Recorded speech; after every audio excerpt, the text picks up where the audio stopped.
Hey y'all, look, okay. Look. I know. Welcome to another mini-sode. Y'all know it since it's light, it's a mini-sode.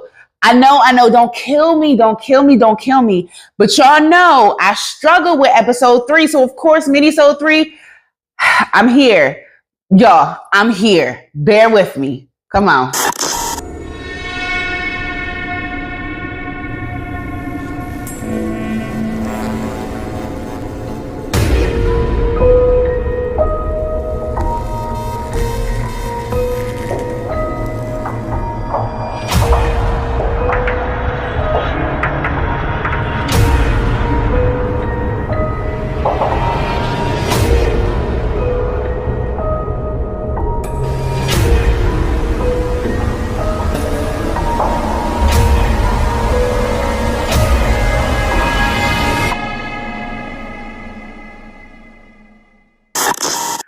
Okay, so you know we're here to talk about episode 3. This is mini-sode 3. Y'all, it has been some time. And when I say some time, I mean it has been some time between the second mini-sode and this one. And it just goes to show you that I'm not bullshitting when I say that episode 3, I think through this entire series so far, episode 3 is the one that really affected me the most.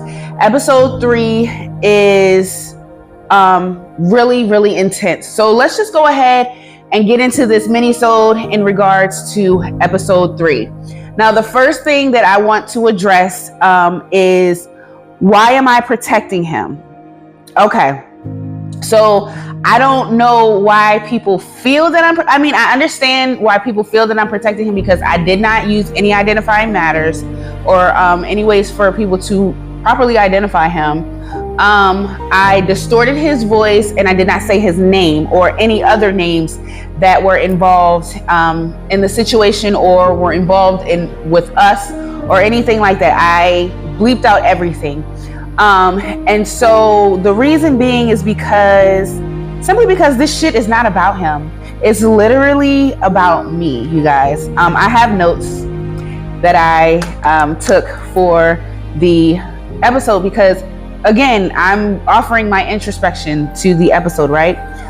So protecting his identity also allows you all to focus on the message. It allows you all to focus on what we're really here for. It's allow you all to focus on the important shit. It does not give credence or clout to him as a person or anything. It just speaks to, he was a player in this situation. This is my situation. This is my recalling of the situation, as well as his, honestly. And then, you know, how I feel about everything, because that was some really intense energy that I was given at the end. Okay. So as I stated in the beginning of, I didn't even really say it in the beginning of this episode, I said that it was hard for me, but I know I stated it in a small little sneak peek type of behind the scenes type of video that I did for the vlog series, where I showed you guys my roses and I showed you guys how fast they wilted and stuff. Of course, these are fresh roses. It took me a while, and I mean a while. It took me like almost, it took me a month to really get this together, to get my mental together, to get my emotional state together.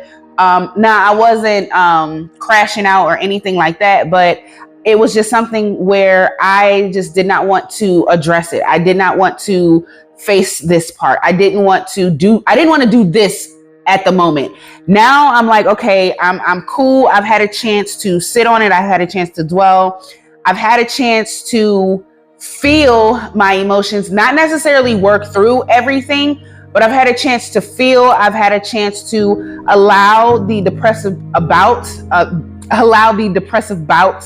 and ebbs and flows that came with recalling and recounting, and came with everything that encapsulates the conversation, the whole energy, the whole subject matter of the conversation, right? So it put me in a small bout of depression. It put me in a bout of depression trying to record it and get it together. Like the conversation that I actually had the conversation with him 3 weeks before I was actually able to record the part where I replay the conversation to you guys, and I record like my commentary or my whatever as we're listening to it. It took 3 weeks between those two. Like I said, 3 weeks from me having that conversation with him up until me being able to record the rest of the situation that I needed to record. So that's one way that I knew that this was not only needed, like this whole situation with our monsters, you know what I mean, as a whole, as a collective. But this episode, this project was not only needed, but it was effective.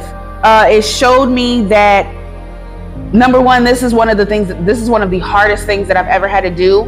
Number two, it showed me that I am not only willing to be vulnerable, but I can effectively accomplish being vulnerable and be okay with being vulnerable. It showed me that the work is not done in regards to me pushing forward and really healing through the situation that I went through. So it shows me that I do need to have a little bit more work there. So again, I learned that, you know, I still have a bit of work here to do to really work on getting through it, work through this thing, work to the point where I can talk about it and it not put me in a depressive state for about 3 weeks. You know what I'm saying? And it's crazy because literally it's been, I think, about 3 weeks. It's been about 3 to 4 weeks since my last minisode. So that just tells you that I'm the timelines between when I'm able to address the subject matter is between 3 to 4 weeks of it actually not actually happening, but me speaking about it. I can't speak about it again, or I can't revisit the situation one day and then try to bounce back. It took me a good 3 to 4 weeks to really bounce myself back and to get myself back to the space and mindset of where I needed to be. I did any and everything, not to say that I was like just stagnant and I wasn't doing anything. I did any and everything that I could to avoid doing this. I was working hard planning my sister's gender reveal, which is a funny story. I might do a story time on that because we planned it. We actually had to cancel it. And then the day after we canceled it, we was like, oh my gosh, let's do it. Crazy. But it was that. It was me working on different creative projects. It was me finishing out some of the episodes for November that I needed to record and finish up. It was more so I told myself that as long as I was able to get the regular episodes for this series out, then I would revisit the minisodes and I would have, you know, I gave myself grace and I told myself, I said, you know what? If push comes to shove and you need to finish out the whole project first and then go back and do the minisodes and pick the minisodes back up, that's just what you need to do. Have patience with yourself. And so it's just teaching me to give myself grace and mercy, to be patient with myself. But it is also teaching me that I am coming out of this perfectionist mentality of where everything just has to be perfect. The setting has to be perfect. And I'm coming out of this workaholic where I have to push. And sometimes I push myself into being overwhelmed. So I'm learning balance. And I've learned that with, you know, this whole situation of not being able to record regarding episode 3. So looking back at it, I realized that this episode shouldn't have pissed me off as much as it did. And I'm not sure that I had the right mindset, to be honest with you, coming into this thing. because I thought that with time being gone, so much time had been passed, so much growth or growing should have transpired. And I really felt like he was going to take more accountability or some accountability. And I really don't understand why I thought that he would do so. And that really honestly still speaks to me being a bit naive. So, I'm still have that naive mindset in regards to other people, hoping that other people will, have grown. And I understand that people don't grow at the same rate and people don't have the same moral compass. And I just felt like maybe, because he's working with kids now and things like that, his moral compass would have grown. You know what I'm saying? So there would have been some accountability. I initially said that he didn't take any accountability, but I do have to give him credit for the accountability that he did take. The biggest thing was him acknowledging that something did indeed happen. And that's really honestly what I truly, truly wanted at the end of the day, was for him to acknowledge that something truly did happen. And for that type of accountability, I cannot take that from him, and I will not take that from him. And I also can't take away the fact that he showed up and he agreed to have that conversation. You know what I'm saying? It's not the easiest thing. And I know that when I told him that I wanted to have a conversation because there were some things that we needed to address and things, I know for a fact that he knew exactly what the subject matter of the conversation was going to be. So for him to actually be in agreement to having a conversation with me and then actually showing up and being willing to have that conversation, I give him credit for. I cannot take that from him at all. Also, since then, we're talking about lessons that we've learned and things like that. I've learned to watch how I conduct myself when I'm drinking. I've learned to not go overboard when I'm drinking. I've learned my limits. I've learned how to navigate the waters when I am feeling inebriated. I'm still actively learning certain lessons as I, do tend to drink in excess socially sometimes. So I am still learning that. And I have really been making myself proud, honestly.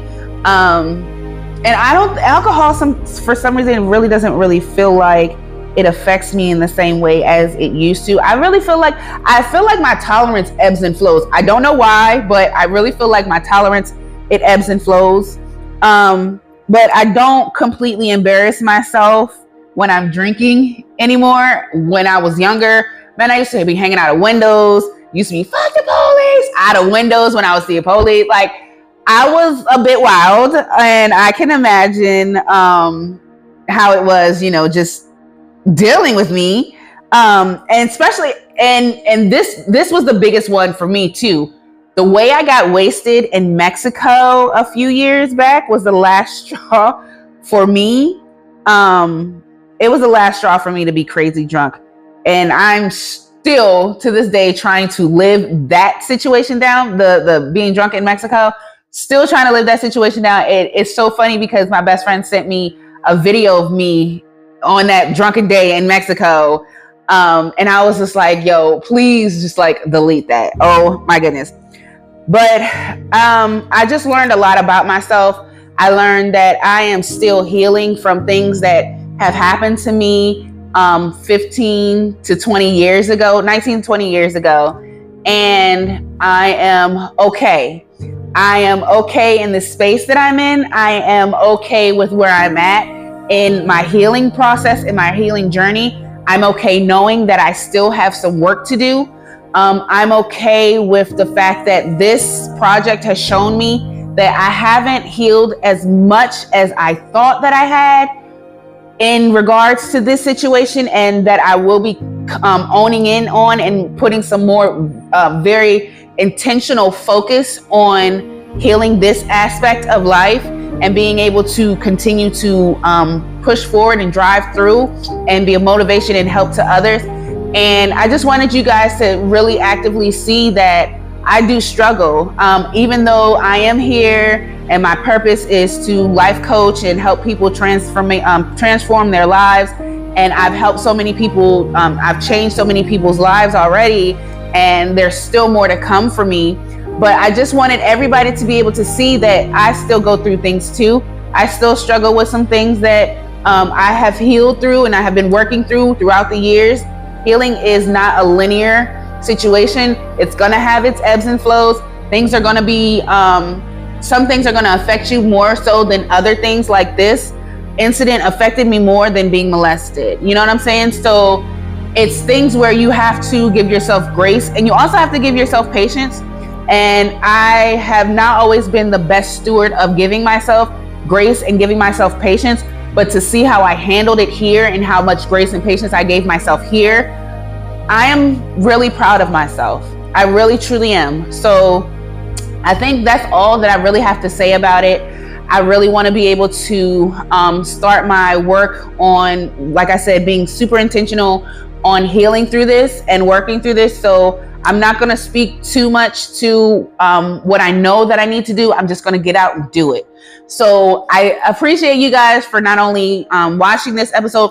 Oh, and I know some people had a hard time finding this episode. Let me tell you what happened. I was moving too fast for myself after I finished editing the video because I was just so overwhelmed and I wanted to get it done. I just wanted to be done with it. I just didn't want to deal with it anymore until I had to, right? And so what I did was I uploaded it, and instead of scheduling the episode like I usually schedule all my episodes, I accidentally uploaded it, like literally uploaded it to the public, and it was public at that time. And that was like 3 weeks before it was supposed to air.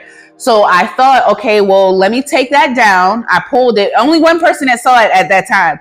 I took it down, I pulled it, and I scheduled it. So I was like, okay, well, it's jumped up in my little content list, my content schedule calendar list on YouTube. It jumped up. So I figured, okay, well, since it jumped up there on my content list, then it's going to regenerate itself, and it's going to be in there on their timeline when it comes to it releasing and airing. Well, it did not happen that way. So if you need to find episode 3, the conversation, please go through the playlist. It's the easiest way to find it. Go through the playlist.